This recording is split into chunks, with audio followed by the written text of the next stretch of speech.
다문화 가족들의 영상을 통해 문화의 차이를 이해하는 랜선 다문화 가족 시간입니다. 오늘은 캄보디아로 가볼까요? 스튜디오에 섬사마리 씨 나오셨습니다. 안녕하세요. 네, 안녕하세요. 네, 사마리 씨는 한국에서 아이를 출산하셨잖아요. 네, 맞아요. 네, 그때 뭐 어떤 어려움이 있으셨을까요? 네, 저희 지금 출산한 지가 워낙에 오래돼서 기억 속에 가물가물했는데요. 네. 어떤 어려운 점이 있는지 이제 다만 그 진통하는 과정이 좀 많이 힘들고 어렵고, 그리고 출산 후에 그 젖 몸살이라고 해야 되나? 네, 그런 부분이 많이 어렵고 힘들었죠. 무엇보다도 의사소통. 의사소통 하는 데 있어서 이제 병원 가서 검사를 하는데 의사 선생님이 어떤 말씀을 하는지 이제 제대로 알아들지 못했고 그 당시에 네, 그런 부분이 많이 어려웠어요. 네, 아무래도 한국에 오신 지 얼마 안 되셨을 때니까 한국어가 지금보다 뭐 많이 서툴렀겠죠? 네, 엄청 서툴리고 이제 무엇보다도 그때 그 당시에 지금처럼 다문화 가족에 관련 어떤 통역사나 그런 지원 서비스 이렇게 활성화되지 않았을 때라 많이 어려웠어요. 네, 그러셨군요. 자, 이번에는 캄보디아에 있는 정성훈 씨도 한번 연결해 보도록 하겠습니다. 네, 성훈 씨 안녕하세요. 예, 안녕하세요. 중립수. 네, 중립수. 성훈 씨 보니까요, 최근에 기쁜 소식이 하나 있는 것 같더라고요. 할아버지가 되셨다고요? 네네. 네네. 지금 와이프의 큰 오빠죠. 큰 오빠의 딸이, 그러니까 처조카 되겠네요. 네. 이번에 쌍둥이를 낳아가지고 본의 아니게 아직 나이가 50도 안 됐는데 할아버지 대열에 올라갔습니다. 네, 그래도 기분 좋으실 것 같습니다. 축하드리고요. 축하드립니다. 네. 자, 오늘 정성훈 씨가 이렇게 조카의 아기들을 보고 온 영상을 준비했다고 하거든요. 함께 보면서 이야기 또 나눠보시죠. 조카가 이번에 칠사종이 쌍둥이를 낳았어. 칠사종이가 캄보디아에도 사실 그렇게 많지는 않은데 이번에 또 쌍둥이를 또 칠사종이로 낳아가지고 병원에서 조금 오래 있다가 나왔어요. 걱정도 되고 이번에 좀 나왔기 때문에 한번 오늘이 일요일이라. 아, 그러면 지금은 퇴원을 하고 집에 계신 모습인 것 같아요. 네. 엄청 작네요. 우리 애기는 네. 너 빼서 만 칼? 뭐 파이? 병원에서 한 달 가까이 파이 있었네요. 프람 모이트나이는 너 빼도 인큐베이터 이는 파이 프람 모이트나이는 드라칼로이는만 뭐 페인로이는만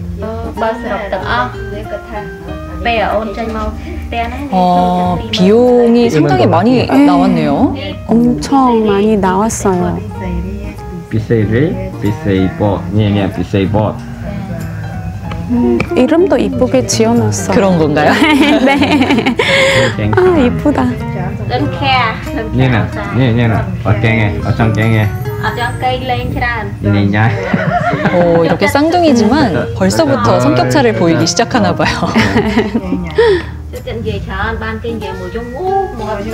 내가 해줄 거는 목이라도 좀 잡고. 목이 잡아주네요. 할아버지가. 다정하시네요. 아무래도 항상 모기가 많겠죠? 네, 많아요. 모기 항상 많아요. 모기장 이렇게 치지 않으면 아이들 진짜 많이 물거든요. 계속 있어. 이제 할아버지입니다. 이제 할아버지예요. 바이바이. 비밀 바이바이. 네, 성훈 씨 영상 잘 봤습니다. 조카분이신 산모와 또 아기들은 건강은 지금 다 괜찮은 건가요? 네, 지금 쌍둥이인데다가 칠사둥이로 나오는 바람에 처음에 나올 때 1.5kg씩 했대요. 저 체중아로 인큐베이터에 들어갔다가 한 달 있다가 나왔을 때 이제 3kg 정도 채우고 나와가지고 그래도 다행히 지금 살도 많이 붙고 건강하게 산모랑 잘 지내고 있습니다. 네, 그래도 처음에는 가족분들이 걱정이 많으셨을 것 같은데요. 한국은 이제 임신을 하고 또 출산까지 병원에 자주 가죠. 자주 가서 그쵸, 뭐 여러 맞아요. 가지 검사도 받고 또 진단도 받고 하는데요. 성훈 씨, 캄보디아는 어떤가요? 네, 캄보디아도 임신 진단이 되고 난 다음에는 한 3개월 정도에 한 번씩은 일반 검사도 하고 초음파 검사도 하는 걸로 알고 있습니다. 저희 와이프도 그랬었고요. 하지만 이게 그 모든 산모들이 또 다 누릴 수 있는 검사는 아니에요. 예를 들어서 좀 어렵게 계신 그 일반 서민분들 중에는 이 검사비가 조금 부담스러워서 검사를 잘 못하시는 분들도 있고, 다음에 이런 푸노펜 같은 경우에는 그래도 병원들이 좀 많잖아요. 근데 이제 시골, 산간 지역 뭐 이런 쪽은 병원이 너무 떨어져 있거든요. 그래서 뭐 무거운 몸으로 또 병원을 가기에도 또 도로도 사정이 좋지 않기 때문에 울컹덜컹 하면서 가기 때문에 차라리 그런 그 병원 접근성 때문에 그런 검사를 잘 못 받으시는 분들도 상당히 많은 걸로 저는 알고 있습니다. 그래요. 도시 외 지역에 있는 산모분들이 어려움을 겪고 있는 거는 뭐 한국이랑 비슷한 것 같네요. 네, 맞아요. 네네. 그리고 이제 영상에서 보니까요, 성훈 씨의 그 조카분이 인큐베이터 비용하고 뭐 출산 비용을 합치니까 뭐 한국 돈으로 한 2,500만 원 정도를 지불하셨다고 했는데요. 그럼 이게 개인이 전부 부담해야 하는 금액인가요? 네. 캄보디아에서는 전적으로 개인이 다 부담해야 되는 금액입니다. 맞아. 캄보디아는 일반적으로 사회보장 제도라든지 그러니까 정부가 주도하는 어떤 그런 복지가 상당히 미비하거든요.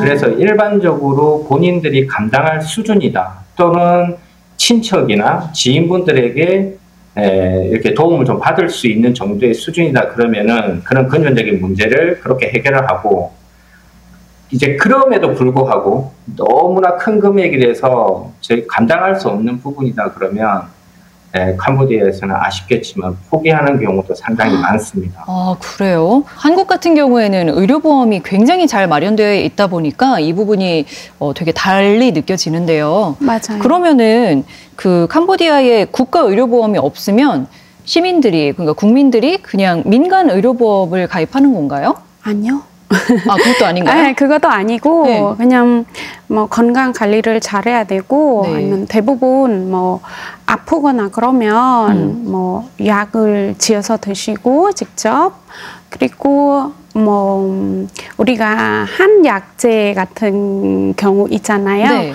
네. 그런 부분 이제 알아서 해서 드시고, 아직까지는 그 뭐 국가 건강보험이나 민간 건강보험 같은 경우는 그 미미한 제도이다 보니 그렇게 건강 관리는 스스로 하는 게 네, 그렇군요. 아예 보험의 개념도 없는가 봅니다. 있기는 한데 네. 그렇게 활성화되지 않아서, 그리고 있더라도 좀 많은 비용을 들어야 또 그런 혜택 받을 수 있다 보니까 국민의 GDP 이렇게 비교해 봤을 때 뭐 가입하는 그런 능력을 되지 않다 보니 아, 그러면 민간보험에 가입하는 것 자체도 이미 굉장히 부담스러운 거군요. 네, 맞아요. 그나저나 성훈 씨가 앞에서 잠깐 언급을 해주시기는 했는데, 한국 같은 경우도 이제 도시가 아닌 시골 지역은 산부인과가 뭐 몇 시간 운전을 해야 있고 해서 산모들이 어려움을 겪고 있는데, 캄보디아도 비슷한가 보죠? 네, 캄보디아도 비슷해요. 그리고 이게 전문화되어 있는 과가, 그러니까 전문가가 되어 있는 경우가 거의 없고, 지방 쪽은 그냥 저희가 말하는 의원급, 그러니까 전체를 다 보는 의원급이 상당히 많거든요. 근데 이제 이런 부분들이 좀 증가해야 돼요. 병원이 여기 캄보디아에 있는 병원들이 조금 수도 많이 증가돼야 되고, 의학 대학도 좀 많이 증가를 해야 되는데, 지금 실통계상으로는 제가 모르겠습니다만 지금 2020년 기준으로 해서 캄보디아 여성 1인당 출산하는 인구수가 2.38명이래요.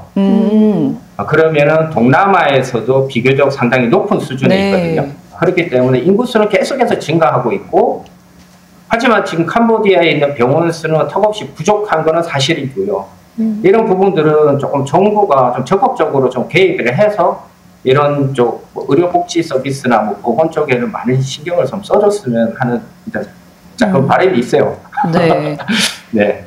사실 한국의 그 의료보험 체계가 세계적으로도 롤모델이 되고는 하잖아요. 맞아요. 한국에 살고 있을 때는 잘 모르다가 이렇게 다른 나라의 사례를 듣거나 하면 체감하게 되는 것 같습니다. 네, 아무쪼록 모든 아기가 가까운 곳에서 건강하게 자랄 수 있는 환경이 됐으면 좋겠습니다. 자, 성훈 씨 아기 조카 아기들도 잘 건강하게 자라길 바라겠습니다. 오늘 말씀 고맙습니다. 네, 감사합니다. 고맙습니다. 네, 그리고 오늘 함께 나와주신 섬사마디 씨 고맙습니다. 네, 고맙습니다.